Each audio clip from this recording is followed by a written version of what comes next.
شہر کریم نگر سے 25 کلومیٹر کی مسافت پر واقع گاؤں رنگا پیٹ، جو تقریباً ایک طویل عرصے تک قادیانیوں کا اڈا بنا ہوا تھا، الحمدللہ وہاں مدرسہ عربیہ حفظ القرآن کریم نگر کی محنتوں سے قادیانی کو بھگایا گیا اور وہاں پر ایک معلم کا انتظام کیا گیا، اور اس گاؤں میں الحمدللہ بچوں کی تعلیم کا یہ نظم جاری ہے جس کو آپ دیکھ رہے ہیں۔ اس پہاڑی گاؤں میں، جو تقریباً پہاڑ کے دامن میں واقع ہے، اور اس گاؤں کے رہنے والے سب کے سب جو لوگ ہیں پتھر پھوڑنے والے پیشے سے وابستہ ہیں۔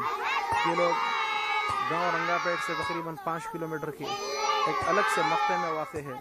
ان لوگوں کو گاؤں والوں نے اچھوت سمر کر گاؤں سے باہر کر دیا۔ ان لوگوں کی دنیاوی زندگی بھی انتہائی خستہ ہے اور ان کی دینی حالت بھی انتہائی فکر مند ہے۔ یہ لوگ، یہ بچے، جس وقت یہاں پر ہم نے تعلیم کا آغاز کیا، بڑوں کو بھی کلمہ بالکل یاد نہیں تھا۔ الحمدللہ یہاں ایک محنت ہو رہی ہے، اس محنت کے تحت بچے نہ صرف کلمہ یاد کیے ہیں بلکہ قرآن کریم بھی اچھے سے اچھے انداز میں پڑھ رہے ہیں۔ آپ دیکھ رہے ہیں کہ ایک بچہ پڑھا رہا ہے اور یہ سب کے سب بچے یہاں پر تعلیم حاصل کر رہے ہیں۔ الحمدللہ یہ گاؤں کا جو مکتب ہے، مدرسہ عربیہ حفظ القرآن کریم نگر انڈیا کے تحت یہ مکتب چل رہا ہے۔ آپ حضرات سے گزارش ہے کہ اس طریقے کے مکاتب قائم کرنے کے لیے آپ حضرات آگے آئیں۔